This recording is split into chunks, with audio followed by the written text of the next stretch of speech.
What do you do when overnight a global pandemic plunges the organization you lead into uncertainty? Welcome to The Pivot.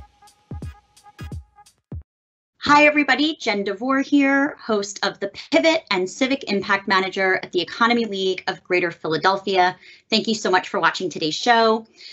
Just a reminder for those of home that aren't familiar with the Economy League, we are a nonprofit, nonpartisan organization that works to address critical issues facing the Greater Philadelphia region by providing impactful insight, connecting diverse leaders, and sharing advanced solutions, which is why a show like The Pivot was our perfect pivot as we talk to business leaders from all different sectors on how they are navigating their change in business under these tense circumstances. So thank you for watching today's show. I'm very excited to introduce today's guest, Al Motley, Managing Director or Managing Partner of TECHADEMICS, which provides technology services and best practices to education organizations and nonprofit. For those of you that have been watching the show, you should know by now that I am a parent and I am experiencing homeschool just like many others across the area or really across the country and the globe. And so I'm super excited about this topic personally. And Al is going to talk to us about what he sees as the future of K through 12 education and talk about how schools are and will continue to pivot when it comes to online learning. So Al, if you want to turn the camera on. Hi, Jen. Hi, Al. Thank you so much for joining us today. It's good to see you, right? Yeah, exactly. Well, thanks for having me. It's a pleasure to be here. Absolutely. I'm really excited about today's topic. It's one that I think can be a little, clearly overwhelming to think about. I do think there's a lot of exciting things that can change permanently for the future. And so I think there's just a lot to discuss today. Why don't we start with you giving us a little bit about your background and expertise and the perspective that you'll bring to the conversation today. Sure, Jen. Thanks for that question. I think a little bit about my background. I'm a technologist by trade. A lot of my work started when I got out of school and really worked through venture capital for one time, and then also working for a few for-profit companies as far as Comcast, things of that nature. And what I did from around 2005, 2006, I made a pivot, no pun intended, to really focused in technology, working in education. So around that time, I started working at Mastery Charter Schools in Philadelphia, where I was running technology there. I was there for about 7 years and really led a pretty big team during that period of scale that they were going through. And through that, I learned around infrastructure, learned around supporting schools, and really learned the challenges in opening new schools and also maintaining schools from a technology perspective, and really what the heart of schools are, which are the teachers. So after doing that, I really wanted to, there was this new phenomenon happening that may have been happening prior to that, but it really came to my attention around personalized learning and online learning, where schools were across the country were really playing around with how technology can help support teachers and also enable student learning in a way that we haven't done in years, if not decades. So through that, I decided to leave there and do some innovative work with Matchbook Learning, where I was Chief Technology Officer there for almost 6-7 years. There, my eyes just opened up to what was possible. I started working with schools and students and families, really around how do we really develop tools and technology and processes to support the students to actually meet them where they are. So whether that be, for example, a student that it may be 2 or 3 grade levels behind in reading, that student also may be a year or 2 ahead in math. So how within a classroom setting do we actually support that student? A lot of that comes with online learning and online content. Now, a lot of that gets misconstrued with just completely online or working with just removing the teacher from the equation. But the way I've always tried to really work on it was really just to give the teachers and administrators modern and innovative tools to really support the work that they're doing, because they're at the heart of the classroom and what's happening with kids. So after doing that work, I was exposed to so much work, so much opportunity, so many innovations, so many projects. Through that, I actually managed the development of a learning management system called Spark, which was really helping to teachers and schools to actually manage the day-to-day to get real-time data back on what's happening in the classroom.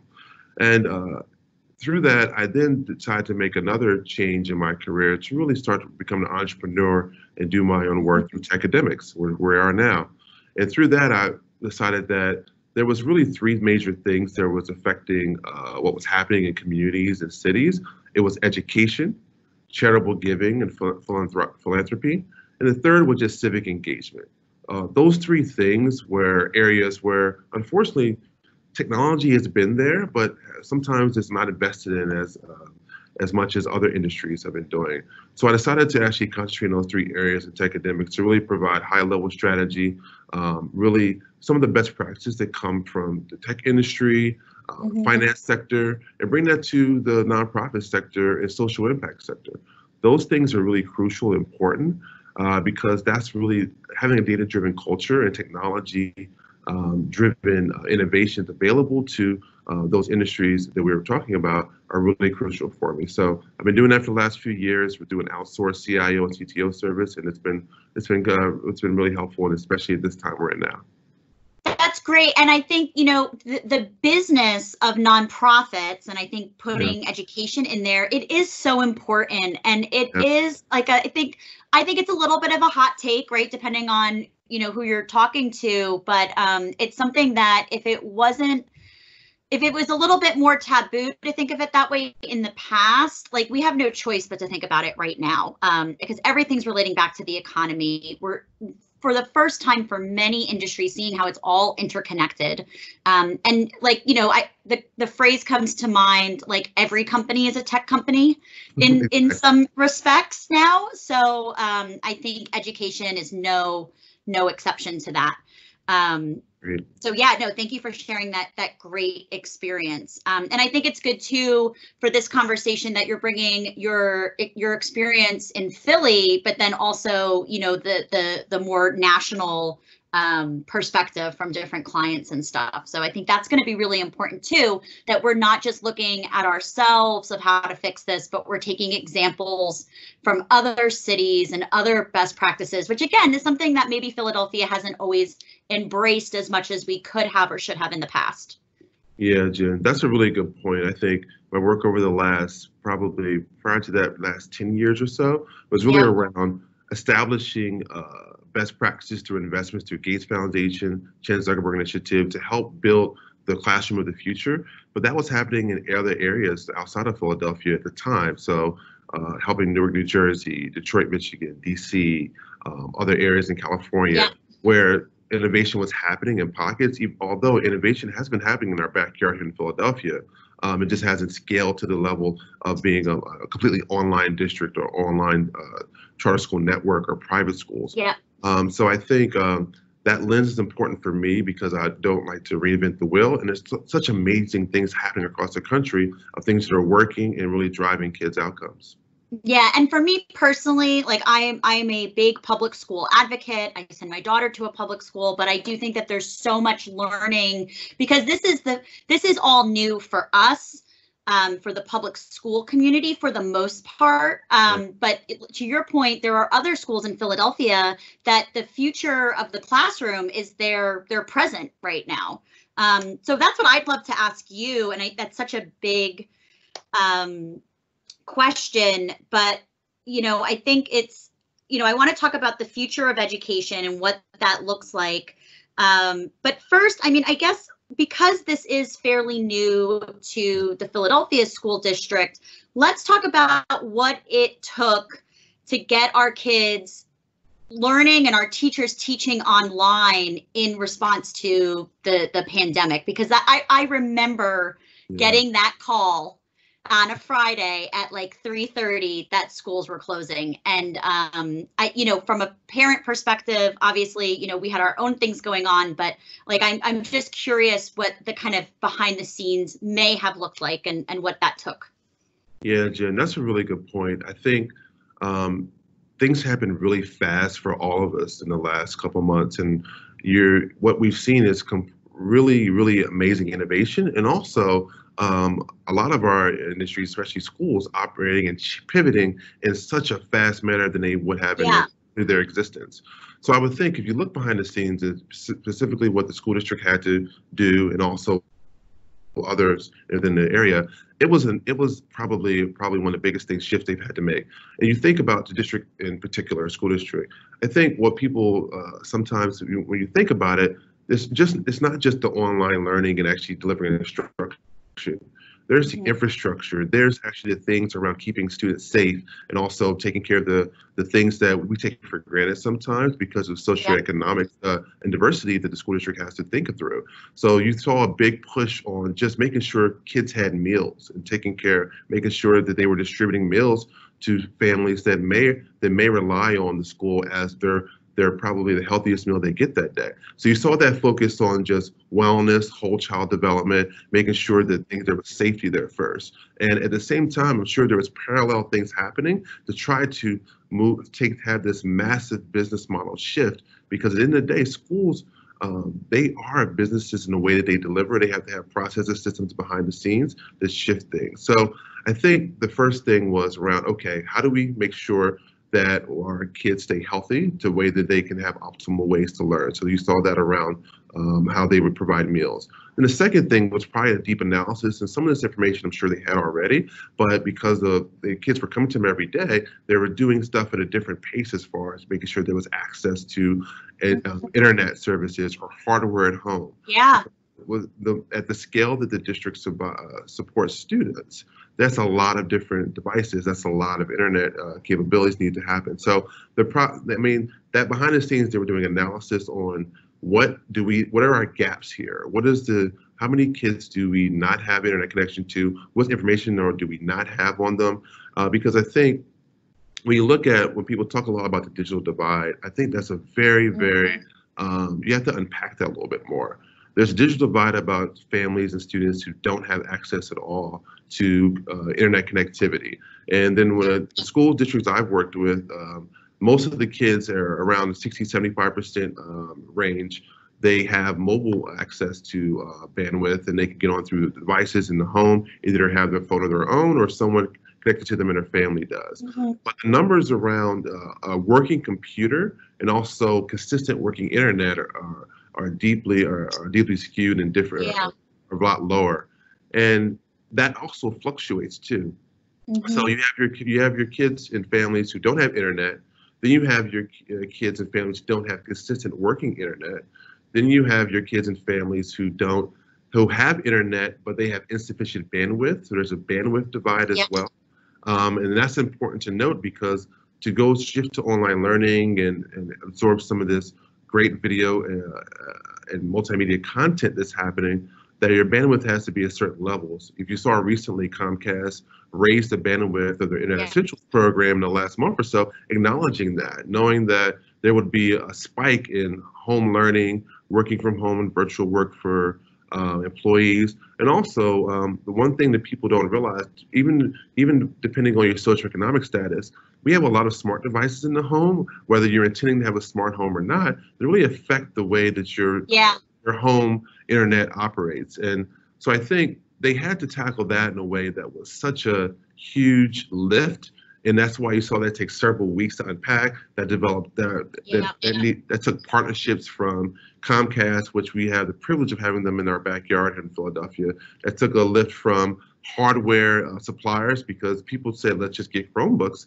But typically when I work with schools, and there's usually a back order of Chromebooks, such in high demand. So you see it takes several weeks for that to actually come to fill the gap. So you saw schools go from whole child as far as meals, safety, because there's a large homeless population as well for students as well. Then they shifted to infrastructure. Can families and students be connected? And also where are the gaps around equity as well? So you saw that become a big thing that was talked about. So I think it's interesting, because I think when you look at that and do analysis as a district, you're looking at who doesn't have access. So we don't want to develop a plan that leaves them out. But then you also had to weigh against that. I think the district made this calculation that every lost day of instruction is not a service to our kids. And then also, so we're dealing with students who may already be having some grade level gaps in major subjects like literacy and math. So I think that was something that they had to really work on as well. I think I would, and I'm sorry, I was just going to say, I would add too, just the skill set of online learning, typing and, having that tech savviness, so you can have, to your point, you can have the computer, you can have the broadband, and then there's that third component too of just being comfortable using a computer on a regular basis. And I think that's something that was new, that could be either a situation that was new, if it's your first time having tech in the home like this at this level. But then I think about our younger kids too. There's just so much layered there for sure. Yeah, but I think it's a really thoughtful process. And from talking with you, we talked a little bit about before you were on the show about this, and it felt, as from the parents' perspective, and I'm sure a lot of parents at home watching this can feel the same way, that it just took forever. But when you break it down the way you just did, and just understand that the process, the 6 weeks to do all of that in 6 weeks for a school district of our size was such a big responsibility. So thanks for breaking that down and painting a better picture. No, thanks. No problem. And then your last point is very important. All the stuff I talked about was prerequisites, things to get set up. The hardest part is what you just talked about, was how do you convert your curriculum and instruction model to an online delivery, which it wasn't built for. And it wasn't there. So that's the hardest part. And then the most important piece to that is the teachers and the professional development need to support them, because they're doing something they weren't trained to do typically, even though there's pockets of it that was already in the district. And sure, they were trying some online tools. Teachers were trying to do some things that helped them do some small group instruction through online access for kids. But it's all the kids are in chat. I've seen that. While there's lessons going on. The stories I could tell you about the way kids innovate and circumvent the system. That's a whole nother session, definitely. But most important part, the shift for teachers and how to support them. Yeah, so let's talk about the future of that shift.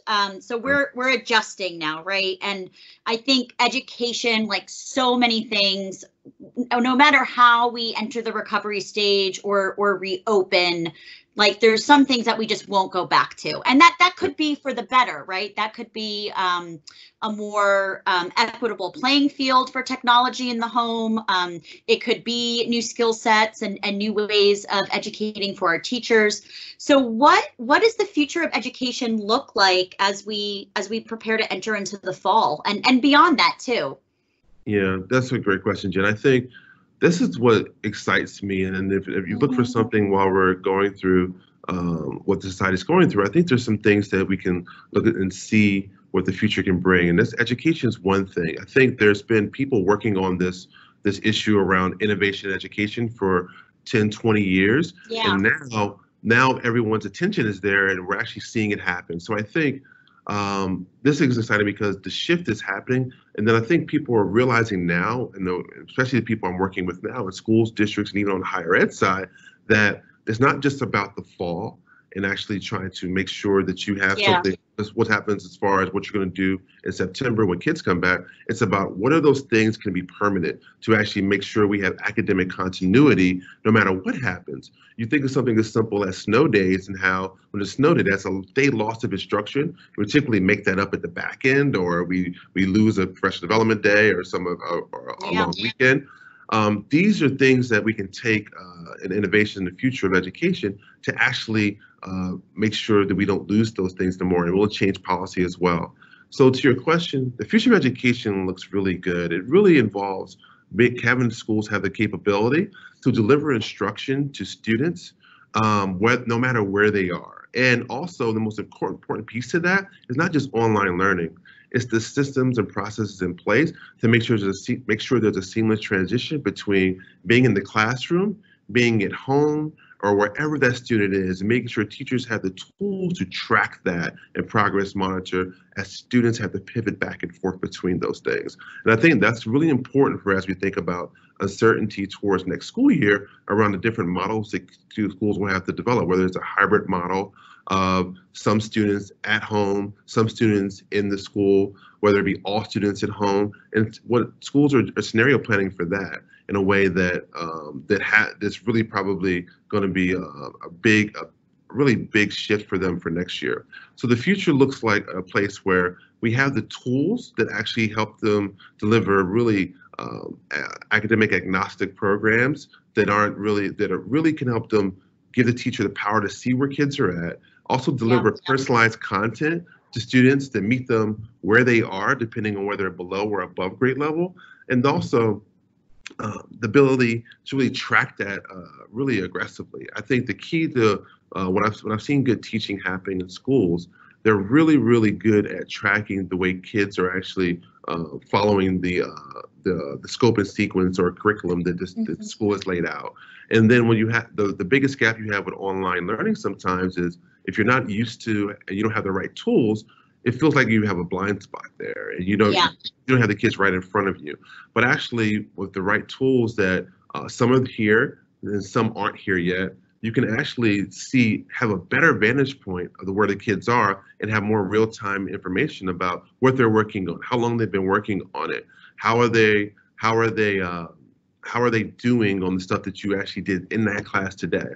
Because you look at traditional classrooms, typically you have direct instruction from a teacher in the classroom, really giving one lesson plan to the entire class.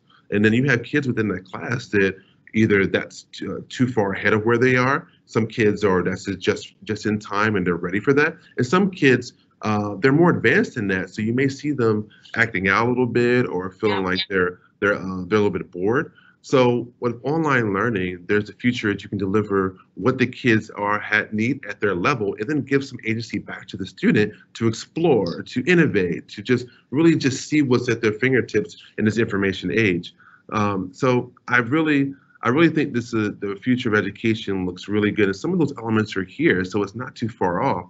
I think the assessment piece is really important too, because when you go to online learning, you can see how a kid reacts or whether your lesson resonated with kids that day, that hour, that minute, when in some traditional times you have to wait a couple of weeks till you give a quiz or you give a test later that month. So a lot of schools, they're doing a good job of doing that more in faster iterations, but the online stuff, it really gives you some capabilities to actually do that at such a fast and iterative pace.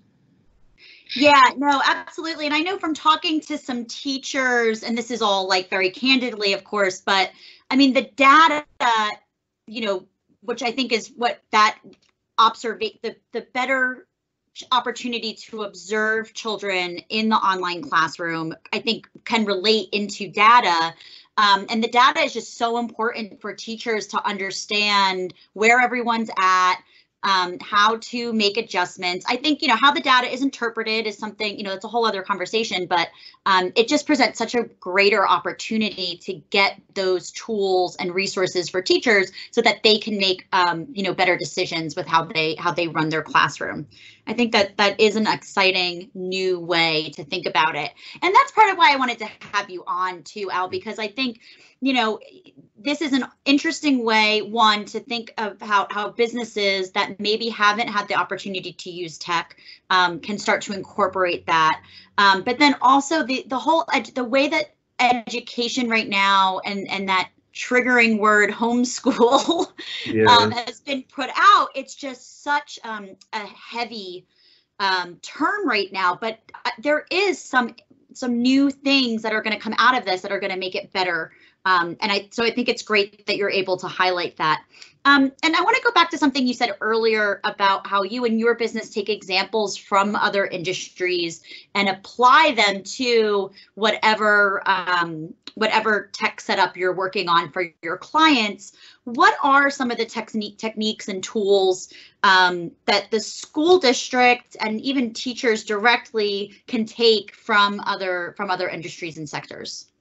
Yeah, thanks, Jen. I think it's interesting because I think there's the short term about what's going to happen in the next year. Then there's long term. What does it take to maintain a really rigorous and really good online learning delivery system? So I think there's two things that there's two things that I really like from other industries that have been very helpful to seeing very good online delivery happen in different schools that I've worked with. One is is around data. I think data is the key to driving this, and data really informs really what's happening with kids. And you've seen schools being data-driven now and have data-driven culture, but when you have these online tools, if you use the right ones at the right time, it can take the way you look, your data cycles to another level. I take a lot of the best practices from the financial sector.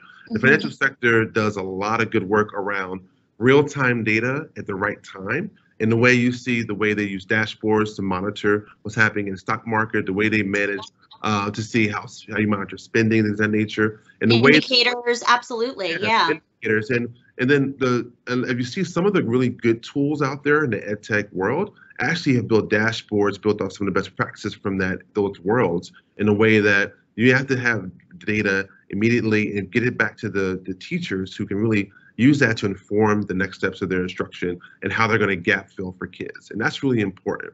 I think and then how we actually use that to actually identify the power standards or any kind of academic standards that kids have gaps in, or the ones they're excelling in, are really, really important. So I think there's a lot of data tools that are being built off of those best practices from the financial sector. I think the other thing I would say from another industry that's really interesting, and this gets to the heart of teachers being at the heart of this work, no matter what technology we're using, is really around feedback, training, and professional development from the healthcare industry as well. When you're training to be a nurse or a doctor, it's really about feedback, and supports, and really around that team approach, around how you may see that in education. They would say is similar to what you see in project-based learning or the data cycles that you support your teachers. How you support a teacher in an online environment is very different. It's around giving them real-time coaching. It's around leveraging the technology to make sure you sometimes can walk through it with them in a more adequate way than you would if you sat in the classroom. You can also take some of the load off of them because technology can help you support that. And then some of the platforms that I've worked with, and especially in the one that I helped design before, we actually made a central kind of hub where administrators can actually go in and out of the classroom experience and actually in and out of the academic delivery to help augment what the teachers are doing. And then sometimes you see that in more of a brick and mortar school delivery, where you see an assistant principal come into a classroom and help with behavior issues, or come in and you'll see someone with teacher aides, they'll come in and do some small groups. But technology, exactly. And so technology allows you to take that to another level in a more efficient way, and sometimes even more cost-effective way, because you're not dealing with physical space constraints. So I'm really excited about how those things can help influence the work that we're doing, because at the end of the day, if we can give teachers and administrators the right tools and the better tools, then also train them effectively on how those tools make their job easier and how they actually get to more rigorous and streamlined conversations with students to really help them build that relationship piece. That's really important and crucial to driving, making sure online instruction can actually stay rigorous and actually help them to make sure we get through this time. Yeah, and I mean, as I'm listening to you talk about the data and, the observations, I mean, I think what will have to probably be even more important is like the emotional intelligence around this, because you can be presented with a lot of data and that can make you go in one direction, but it's how you interpret the data and really understand the circumstances of how that data is being produced. That's going to be crucial. And if that can be done and achieved, then I think some real fantastic things could start happening in our online classrooms. Yeah, that's a really good point, because I think that online education, if the right tools are there, and that's where you talked about the future of education earlier question, and that ties back to that. We have elements of these tools now. I think the gap is that all these tools in industries have not come together to actually build the best tools for this massive scale that we need. If you look at curriculum, Engage New York is the most widely used curriculum across the country. That was Unbounded as an nonprofit organization that actually supports that work. They've been digitizing that curriculum for for several years now through philanthropic giving, help to do that. Imagine a partnership with Unbounded and Engage New York to use artificial intelligence and machine learning to automate that process, or in Philadelphia School District's curriculum to be absorbed, and then Google Classroom and Google Foundation and Google Education actually building tools and taking another level around how the tools can actually support and deliver that curriculum. Those are the kind of partnerships needed to actually make this work at scale, because one, Google provides it for free. Unbounded Education provides Engage New York for free. So you get past those equity issues, those issues around access. And then it really is around your ability to actually deliver and support teachers to actually make it work. So I think we have the blueprint now to do it. Now it's around the will and around how we coalesce partnerships between public and private partnerships to really push it to the next level, and then see how we can give a holistic experience to kids. And that involves, to your point, social emotional learning.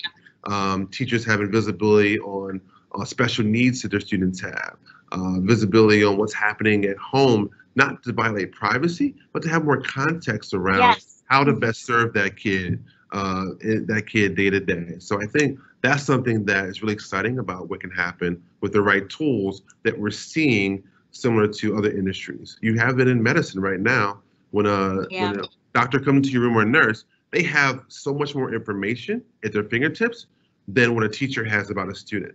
And it's not impossible to actually make that happen. And I think we're close to making that happen with where we're at with technology and academic instruction. That's great. And I think that's a great point to, like the phrase "with great power comes great responsibility" comes to mind, because, again, it's about interpreting that data, understanding the context, and being able to wrap it in support and services. And if we can do more of that, and we can do it well, then I think that's a win. So we're almost out of time. One thing that I would love to hear from you, because I know you're also a parent. What is your advice for parents, just like very briefly, who are helping, we're helping our children adjust to online learning for the first time. Do you have any words of wisdom or encouragement for me and our parent viewers at home? No, Jen, thank you for that. And also, I need some words of encouragement too. I'm the parent of a 4-year-old daughter, Blake, and this has really taught me around, I think there's a couple things for parents. One is empathy for teachers, and also the work and patience as well. I think there's a couple things parents can do. I think we're struggling with a couple different areas. One is uncertainty, especially around what education will look like in the fall, and then how does that also map with our responsibilities as parents, as employees, as entrepreneurs, or whatever your experience is. So I think it's around, sometimes you can't wait for it to be told. So I think there's a couple things parents can do to take a little bit more agency in this setting. I think there's one thing. You have to pick one thing and have a summer goal right now. And some of that can be influenced by a couple of things. One, if the school can let you know a little bit about where your student is at and what is one area or two areas where they have instructional gaps or areas that you can accelerate this summer. And then from that, pick that one thing or two if you want to be adventurous. And actually, there's a lot of tools out there that can support your kid to actually take agency and run with it this summer. And to try to make that the goal this summer is to attack that instructional gap in a way that makes you so they don't have that summer kind of that summer loss that they get sometimes schools experience depending on what they're doing this summer. Because all educational online tools aren't the best for all things, but they all can be in an a la carte experience, really fill some really important gaps. So I would say, there's a really good tool on edsurge.com, EDSURGE. They have what's on there called a product index. They've broken down reviews and tips and access information and summaries on almost every online tool out there in the country. That's a really important resource for parents to actually try to go on there and see how they can actually leverage the right tool for the right need for their student, and really leverage that as well as important as possible. And the second thing I would say is that also just really try to engage with the teacher and get as much information about the student experience and what they've gone through. We don't have an education background. We haven't taught in schools, and that's such a difficult job. But try to get as much information about your student as possible, above and beyond what they give you in a report card or a progress report. Yep. And focus on areas about how they like to learn, or what are some tips that you saw in the classroom about when they've been either bored, or ways that you've tried to get them engaged, and try to mimic those things in the home environment, because that's really it's really important to try to model and keep some semblance of a schedule. And that's really hard. It's impossible for me. I'm not doing a good job right now as a parent because of just work. My work is ramped up, and then my wife has been busy as well. So trying to do that as a parent, it seems like a daunting task and impossible. So I think the things around getting more information and insights about your student in an education environment. Two, try to set one goal and then find the right tool through the edsearch.com to solve that problem or have them work on it. Because I think students have been disrupted since March, that's March through September is a long time to not have what they're used to as far as instruction. So anything we can do as parents to actually fill those gaps and actually get some consistent progress between now and the fall is really important. So that's one thing I would share for parents as well. That's great. Well, thank you so much, Al. This has been an incredibly insightful conversation, and one that I'm excited to leave on a positive and hopeful note with.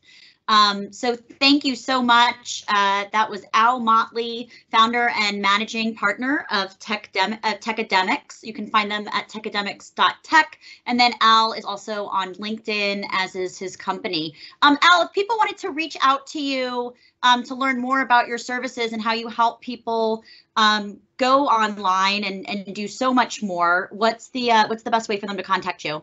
Yeah, they can email me directly at al@techademics.tech. It's on the screen, TECHADEMICS.TECH. And I'll also say, if you're a school out there and you're struggling with how you're going to actually deliver instruction in the fall, there's a huge resource out there that's free through philanthropic giving from the Walton Foundation and also the Carnegie Foundation. And it's the go-to website called alwaysreadyforlearning.com. Through that website, experts from across the country can give you real-time coaching to help you develop your plans for the fall and onward. So it's a great resource, and I would encourage schools to go there to take advantage of it. That's great. Well, thank you so much for being on the show, Al. And hopefully we'll see how well this goes for the rest of the school year and what we can expect in the fall. We appreciate having you. Right. You are watching The Pivot. This is Jen DeVore from the Economy League of Greater Philadelphia. You can find us on social media, and you can watch this episode and more at economyleague.org/thepivot. Thanks so much, and we'll see you next time.